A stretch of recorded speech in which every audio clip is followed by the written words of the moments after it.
Hello दोस्तों, काफी बार मेरे पास जो पेशेंट्स आते हैं, कई बार पेरेंट्स आते हैं अपने बच्चों की कंप्लेंट्स लेके कि सर हमारे बच्चे जो है आजकल हमारी बात नहीं सुन रहे, ढंग से पढ़ाई नहीं कर रहे हैं, पढ़ाई के लिए बोलो तो खेलने चले जाते हैं, राइट।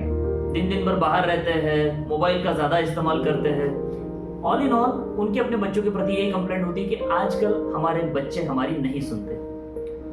दोस्तों, क्या ये आपके साथ भी हो रहा है? नमस्कार, मैं हूं doctor Vikram Wankhede. I am a consultant neuropsychiatrist at Antarman mind care centre और आज हम करेंगे अंतर्मन की बात। दोस्तों, जिस चीज की हम बात कर रहे हैं आज, वो तो बहुत कॉमन सी चीज लगती है, लेकिन क्या इन्हीं लक्षणों से किसी मानसिक बीमारी का पता लग सकता है? हम आज बात करेंगे ऑपोजिशनल डिफाइंड डिसऑर्डर के बारे में। जैसे कि इस नाम में ही लिखा है कि भाई अपोजिशनल और डिफाइंड जो एटीट्यूड ये डिफाइन करते हैं, उसका मतलब होता है कि जो भी बड़े इंस्ट्रक्शंस देते हैं, जो बच्चों के लिए रूल्स बनाते हैं, बच्चे उन्हें फॉलो करने से मना कर देते हैं। जरूरत से ज्यादा एग्रेसिव होना, बहुत छोटी छोटी चीजों पे एनॉयड हो जाना, बहुत ज्यादा चिड़चिड़ापन आ जाना, जरूरत से ज्यादा बेवजह गुस्सा हो जाना, किसी को जानबूझ के हर्ट करना, किसी की बात को जानबूझ के अपोजिट उसका, जैसे उन्हें कहा गया कि हम यहाँ पे एक जगह पे हम शांत बैठेंगे, तो जानबूझ के उस जगह पे वो बातचीत करना शुरू कर देंगे, मस्ती करना शुरू कर देंगे, जानबूझ के चीजों की तोड़ फोड़ या फिर फेंक फाक शुरू कर देंगे। ऐसी चीजें करने की कोशिश करेंगे जिससे उनके पेरेंट्स या फिर उनके जो बड़े बुजुर्ग है या फिर उनके जो टीचर्स है वो गुस्सा करने लगे और अपनी गलतियों का ब्लेम जो है वो दूसरी कंडीशंस पे या फिर दूसरों पे डालना शुरू कर देते हैं। काफी बार कुछ बच्चे जो है अपने इस बर्ताव के लिए जो है बिल्कुल शर्मिंदा नहीं होते, उल्टा उनके मन में एक बदले की भावना होती है कि अच्छा, टीचर्स ने मेरे साथ ऐसा किया, क्या अब मैं देखूंगा उनके साथ मैं क्या करूंगा। मेरे पेरेंट्स मुझे अच्छे से ट्रीट नहीं कर रहे, तो देखो अब मैं उनके साथ क्या करूंगा। और वो जानबूझ के एक बदले की भावना से उन्हें तकलीफ पहुंचाने की कोशिश करते हैं और इन चीजों का उन्हें कोई गिल्ट नहीं होता, कोई रिग्रेट नहीं होता, कोई अफसोस नहीं होता, बल्कि उन्हें मजा आता है या फिर अपने इस एक्शन को वो पूरी तरह जस्टिफाइबल मानते हैं कि जो मैंने किया वो सही था, क्योंकि जो मेरे टीचर्स और मेरे पेरेंट्स ने मेरे साथ किया वो गलत है। इसे कहते हैं अपोजिशनल डिफाइंड डिसऑर्डर। अब देखने में ये काफी बार सामान्यता सी चीज लगती है। आप कहेंगे कि काफी बार बच्चे ऐसी चीज करते हैं। हाँ, कर भी सकते हैं, लेकिन शायद माइल्ड फॉर्म में कर सकते हैं, कभी कभी करेंगे।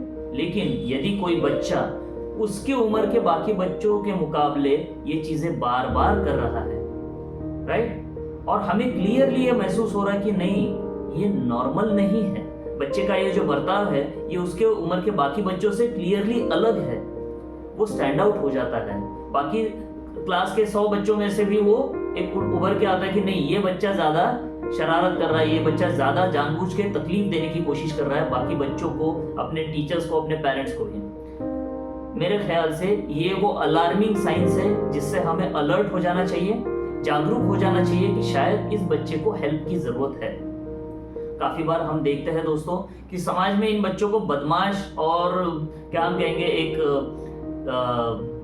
ब्रैट, स्पॉइल ब्रैट करके उन्हें समाज से बाजू में कर दिया जाता है, उन्हें एक लेबल कर दिया जाता है कि इसका कुछ भी नहीं हो सकता, ये तो बदमाश ही है। और उन बच्चों को समय पे मदद देने के बजाय हम उन्हें एक गलत रास्ते पे जाने के लिए प्रोवोक कर देते हैं और वो फिर आगे जो रास्ता चुनते हैं, शायद कहीं ना कहीं उसके लिए जिम्मेदार हम भी होते हैं। तो हम क्या कर सकते हैं? हम एज अ पेरेंट, हम एज अ टीचर्स इन बच्चों की मदद कर सकते हैं। कैसे?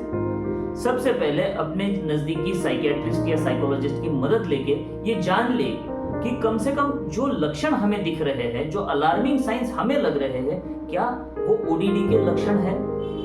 क्या इससे कोई मानसिक समस्या आगे उत्पन्न हो सकती है? क्या ये बच्चा बड़ा होके किसी एंटी सोशल पर्सनैलिटी में कन्वर्ट तो नहीं हो जाएगा? ये सारी चीजों का जो निदान है, इन सारी चीजों का डायग्नोसिस जो है, ये बचपन में ही हो सकता है दोस्तों। और समय रहते अगर हम मेडिसिन, काउंसलिंग, पेरेंट काउंसलिंग या टीचर एजुकेशन के साथ इन्हें अच्छी तरह से ट्रीट करें, तो शायद हम इन बच्चों का आने वाला भविष्य एक अच्छी तरह से बना सकते हैं। उन बच्चों को अपने जिंदगी में एक शरीफ और एक रूल अबाइडिंग नॉर्मल सिटीजन की तरह लाइफ जीने के लिए हम उन्हें मदद कर सकते हैं। तो दोस्तों, एक बहुत ही सिंपल और नॉर्मल सी दिखने वाली चीज भी किसी बड़े मानसिक अवस्था का एक लक्षण बन सकती है, एक लक्षण हो सकती है शायद से। तो हमें अलर्ट रहना और जानकार रहना बेहद जरूरी है। तो आशा करता हूँ ये जानकारी आपके काम आएगी और आपकी तरफ से भी काफी बच्चों को इस मामले में हम हेल्प कर सकते हैं। तो कोशिश करिए कि अपना और अपने बच्चों का और अपने परिवार का ख्याल रखें और टेक केयर ऑफ योर अंतर्मन। धन्यवाद।